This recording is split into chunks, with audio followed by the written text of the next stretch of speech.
2017, but I can't remember the month. My own personal butler escorted me to my suite. I was at the pre-opening of the Crown Hotel in Perth, the wealthiest five-star hotel chain in Australia, owned by billionaire James Packer. The hotel was empty, except for myself, two of my friends who were also escorts, our three clients, and, well, all the hotel staff.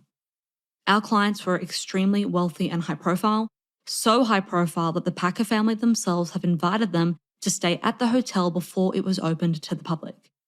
We were there for the weekend, a total of 48 hours. And I could count on just two hands how many hours I actually spent with our clients. The rest of the time we swam in the pool, used the jacuzzi, got spa treatments, and had our hair and makeup done at the hotel salon. Our clients organised our flights, sent private cars to pick us up, and on the night we did spend together, got too drunk for us to be needed for any real physical work. How much did I make? $8,000, excluding all on-costs like flight and travel, which the clients also paid for. I was 22. In actual fact, I had discounted my usual rates for this booking to allow for the fact that there were very little contact hours, plus I just really wanted to go. By this point in my career, I was charging $2,000 for an hour booking and $8,000 for a 12-hour booking, which had to include 5 to 6 hours of sleep. Now, my weekend at Crown was definitely one of the highlights of my career, but I'm very thankful to say there were many more, like the time I spent the night on a private yacht, or the party I went to, which a multi-millionaire client of mine hosted at his Bondi beachside mansion. That same client later asked me to be his girlfriend for $10,000 a week. I turned him down because he wanted our arrangement to be exclusive, and I knew I could overall make more money seeing my other clients. Or the many nights I spent with one of my favourite clients who was an Australian AFL football star. Now, I first knew I wanted to be an escort when I was 15 and saw the TV show Secret Diary of a Call Girl for the first time. I grew up broke and I was captivated by the lifestyle of a high-class escort portrayed by Belle de Jour. So at 18, I started working in a brothel where I made $155 an hour, sometimes $255 if I could convince a client to pay for deluxe. It took me about 3 years to realize if I didn't make a change, I would never turn my dreams of living the life of a high-class escort into reality. And I would be stuck at the brothel, haggling with guys to part with an extra $100. Now, I finally figured out how to attract wealthy clients and retain them, so they became reliable, repeat sources of income. And since then, it's become a core part of the system I now teach other escorts who are also sick and tired of high-volume, low-value clients and bookings. I'm going to share it with you now. The 3 most important things you need to get right to get wealthy, high-value clients are: Number 1, profile. This is how you attract clients. High-value clients have different wants and needs than a typical client, and they are willing to pay more to have those needs satisfied. Because clients usually find escorts via an online profile or website, they can only make a judgment on whether you're the right escort for them based on your profile. Therefore, your profile is like a sales letter. It must speak to the wants and needs of a high-value client and convince them that those wants and needs will be satisfied with you. After all, it's not like a client can exactly try before he buys, right? So your profile or website or whatever advertising method you use to attract clients must be perfectly calibrated to high-value clients to get them to make a booking with you. This is why when I am working with an escort to create a profile targeted at wealthy clientele, we spend most of our time understanding the exact type of client she wants to attract and understanding what that client truly wants. Most escort profiles are focused on the escort, who they are, what they want from a client, what they want from a booking. But high-value clients are interested in what you can do for them. They have specific wants and needs, and unless you can speak to those in your profile, they will not choose to make a booking with you. Number 2 is experience, and this is how you retain clients. High-value clients place a very high value on the quality of the experience they have with an escort, as opposed to the price of the booking, which is why they're willing to pay double or more than the typical client. There are also fewer of these types of clients, so when you do succeed at attracting a high-value client, it is very important that you know what to do to keep them. Retaining high-value clients is also what stabilizes your income, And escorting income is notoriously unpredictable. The only solution to this, in my experience, is to continually increase your pool of regular clients so you get more clients to see you repeatedly. This makes you less reliant on new clientele and able to focus more of your time and energy on clients who you are familiar with and know you can satisfy. And number 3 is availability. This is your responsiveness to clients. Guess when clients want to see you? When it's convenient to them. Guess what happens when a client contacts you and you don't respond? They contact one of the other thousands of escorts there are to choose from. High value clients are busy people. They're businessmen, they travel, they have families. While you don't need to be available at any and all times of the day, you will need to be able to be responsive and flexible to your clients' timing requirements. Now, as you build up your client base, and once a client sees you once and they want to come back, they tend to become more flexible because they know you're worth waiting for. But if you're consistently unavailable or unresponsive to your phone, high value clients will go elsewhere. Now, what's very important to understand is while each component, each of the things I've just walked you through are different and focus on a different thing, they're all also connected. So I want you to take a look at this. This is a flywheel. So I want you to imagine a giant wheel with 3 handles. Each handle represents the 3 different components we just covered: profile, experience, and availability. Now, anytime you apply input into one area, anytime you invest effort into one of these 3 things, it pushes the wheel and causes the entire thing to spin. And that's because the flywheel is the compounding effect of consistently applied investment of effort.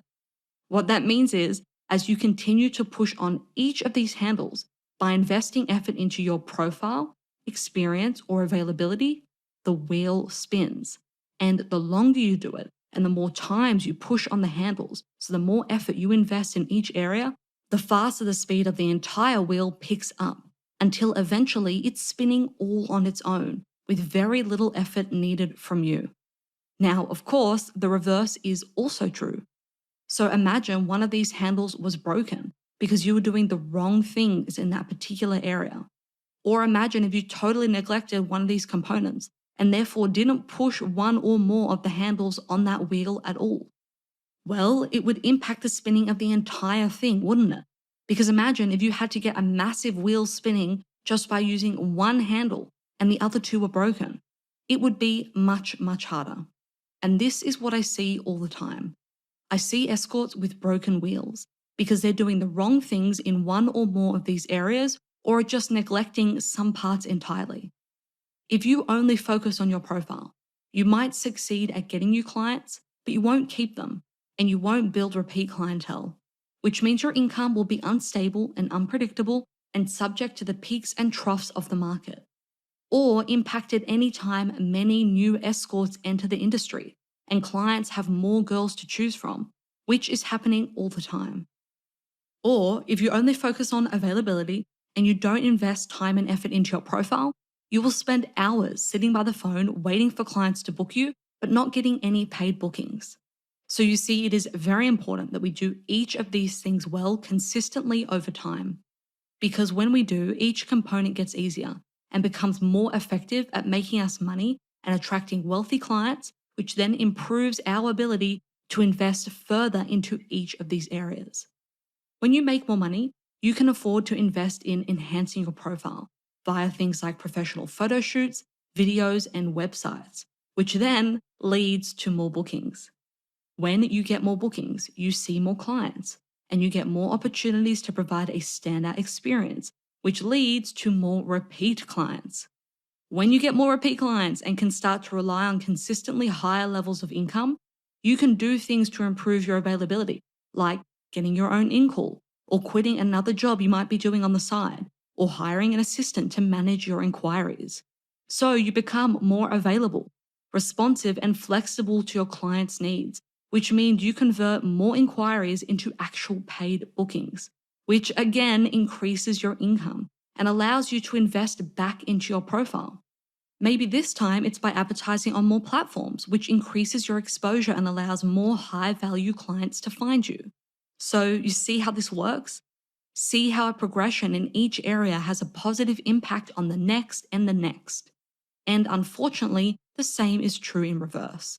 So when you have a profile which doesn't speak to wealthy clients, you attract only price focused clients who care more about paying the lowest amount than they do about the quality of the experience in the room.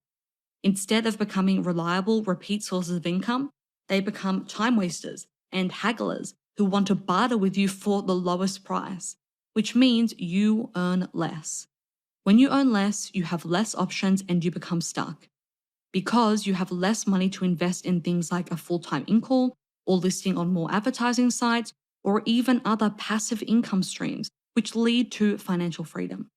For example, once I started consistently making more and more, I was able to use that money to create new financial opportunities for myself, like starting a new business or buying a house. But when you're stuck, you're forced to do things like lower your rates, or work late into the night with potentially dangerous party clients, or go into work at a brothel. Now, none of these things are bad if you don't mind doing them, but in my experience, this isn't the kind of lifestyle escorts who want to be high class escorts are wanting to live. It certainly isn't what I got into the industry to experience.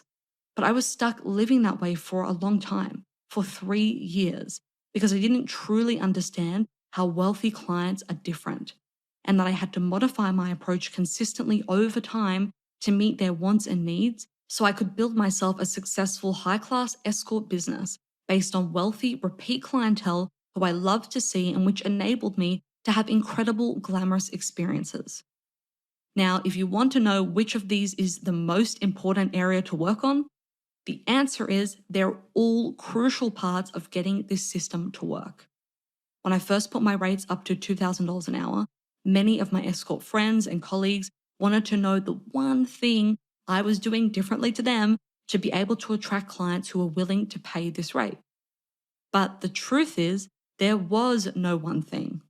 I had consistently been investing in each of these things, which are all interrelated, for a consistent and elongated period of time. And so the natural outcome was that I was able to increase my rates over and over again with ease. Now, that might be disappointing to hear, I know, because we all want to know the one magic thing we can do today to achieve success tomorrow. But just as obtaining and maintaining your ideal body shape comes from consistently eating healthily and exercising, so too does achieving business success. The good news, however, is that most people, most escorts, are looking for an overnight magic solution and are not willing to put in the work to achieve long-term transformative change. Which means if you're one of the very few people who are willing to commit to doing what it takes to achieve a different outcome, you will have very, very few competitors. And in a market where there are thousands of escorts on offer at any given time for a client to choose from, this is an incredible game-changing advantage. If you do what few are willing to do, you will get results that few are able to get.